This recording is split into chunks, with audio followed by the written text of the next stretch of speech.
Hello, my writers. Today I'm here to talk to you more about nonfiction texts. So remember, nonfiction, think of it as not fake. If something's not fake, it's real. So nonfiction are real stories. They could be real stories about people. They could be real stories about animals, places, things. There's lots of real stories out there. So today we're going to go over some text features. Text features are things that authors put into a nonfiction story to help us understand the story a little bit better. It also gives us more information. It allows us to see things up close and to get a better understanding of what they're talking about in their story. Nonfiction is really giving us facts. Okay, facts about animals or facts about people. An author picks a topic and then they tell you all the different facts about that topic. So today I have with me my nonfiction book, Shark Attack. Okay, so yesterday we talked about what makes a nonfiction book a nonfiction book. Today we're going to dive into some things that are added into this nonfiction book. So I'm going to go over them and I'm going to try to give you examples of those things in our book, Shark Attack. All right, so text features. Why? Why does the author use text features? To help you understand a nonfiction text, to make the text fun. So sometimes in stories, when they tell us about something, if we didn't have text features, it would be harder for us to understand. For example, here's a neat picture in here. Okay, here's two different sharks. Okay, it's showing you what the shark looks like normally, and then they add this picture to show what it looks like swelled, so you can see the difference, and that's something that's in the story. If you didn't have a picture, you'd have maybe no idea what the author was talking about when it said that the shark swelled. So this helps you get an idea of what the author is talking about, makes things more clear. So some of the things that we might see in a nonfiction book is captions. Okay, let me show you my picture, captions. So captions is where the author tells you more about a picture. They show you a picture and then they add maybe just a saying underneath. Maybe it's a whole bunch of sentences, and it allows you to understand, well, why did they put that picture in there? It usually makes things more interesting too. I know when I read a story, especially when they're giving me facts, it's nice to see something up close and to be able to understand it better. So nonfiction stories often gives us a caption. And here's our Shark Attack book. Okay. And in here, they give us little captions. Do that. So he's talking about the eye of the shark and says the blue shark has a special layer in its eye for seeing the dark ocean. And so there it is. It's giving us a caption. It's telling us about the picture. Okay, it's different from labeling. Labeling is where they name the items in a picture. This is just giving us more information about a picture. And in my story, as I look through, there's lots of captions that they add. Okay, more information. Makes it interesting. Another thing that they add in many of our many nonfiction stories is something called a heading. Okay, and we've actually seen headings in some of the stories that we've read as well. When they give a heading, okay, they're telling us, and here's a picture, heading, see polar bear. The heading is letting us know what we're about to read about. Okay, in different sections, they add headings so that when you read the heading, you know, okay, well, this is going to be all about polar bears, or this is going to be all about sharks' teeth. And it gives you an idea of what is coming up next in the story. So we have headings. And in my shark book, let me show you a heading right here. Ocean hunters. So on this heading tells me that everything I'm going to read in this section is going to be about ocean hunters. Another thing that our book gives us, and it goes along with our headings, is something called a table of contents. Okay, table of contents. A table of contents, and here's my picture to go along with it. A table of contents tells us the heading and where we can find that information. That way, if we're reading a long book that's giving us a lot of information, for example, my shark attack book, if it's giving us a lot of information and I need to find a certain fact, I can use the table of contents to help me figure out where do I locate it. So it goes along with the heading. So that's one of the reasons why books need headings, so that we can put those headings into a table of contents. So here is my shark attack book table of contents. Okay, it tells me, oh, there's the ocean hunters. Remember the heading I just showed you?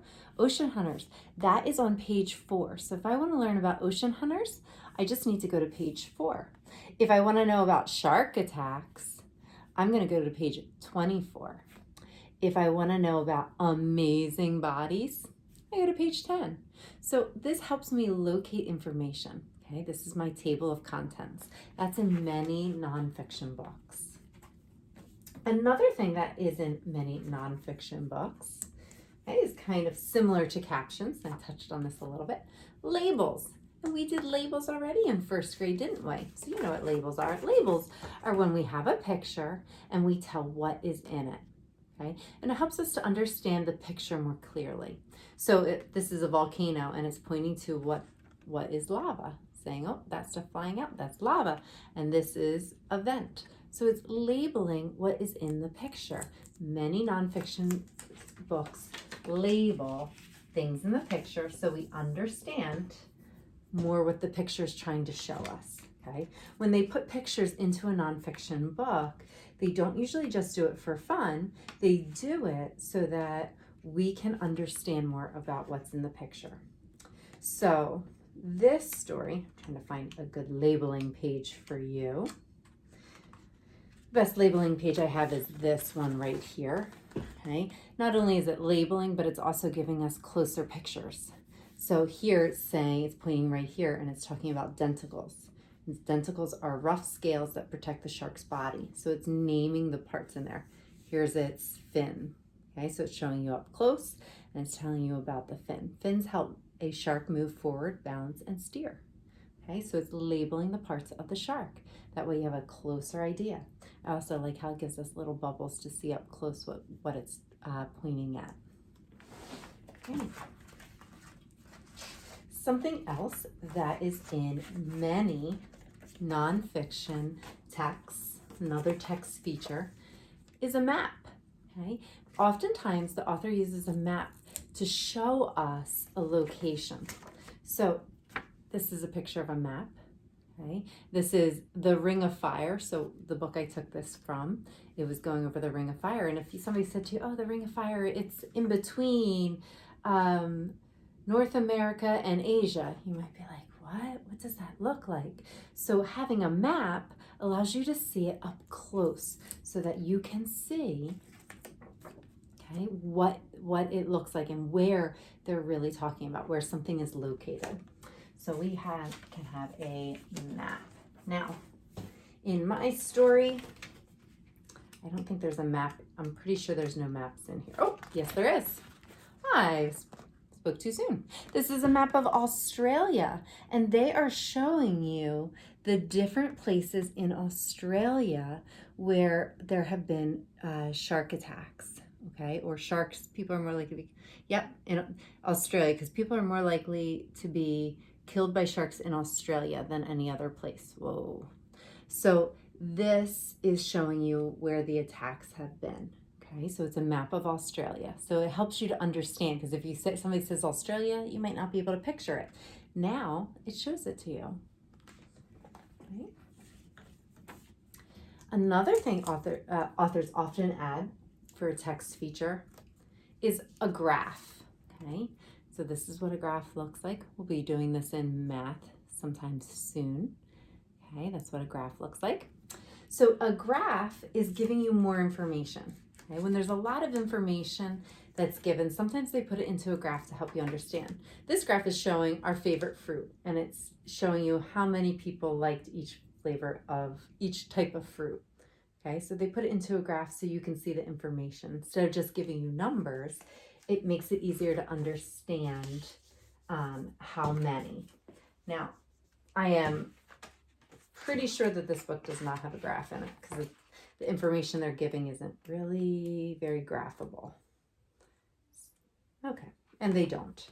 So there's no graphs in this book to share. But the last thing I want to point out that our shark book does have is something called a glossary.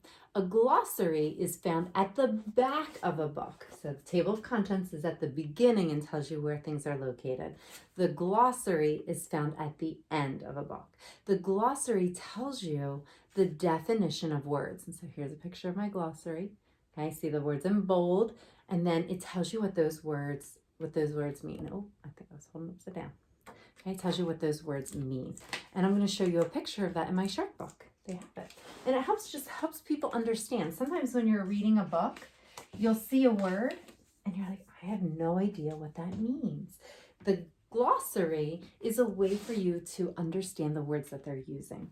Here it is. It's all the way in the back, almost the very last page.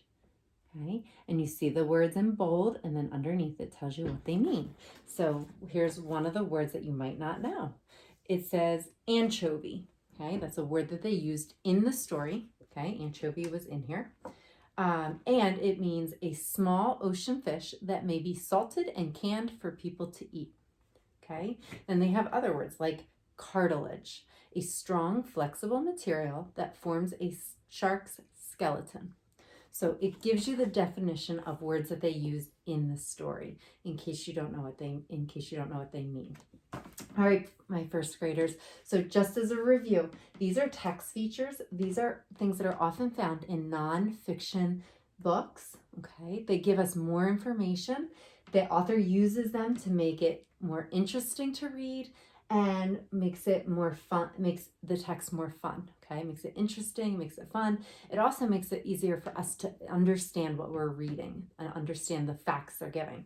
I don't know about you, but maybe now you're interested in reading this shark attack book. Now that you heard me point some of the text features out, it looks a little interesting. All right, my first graders, enjoy.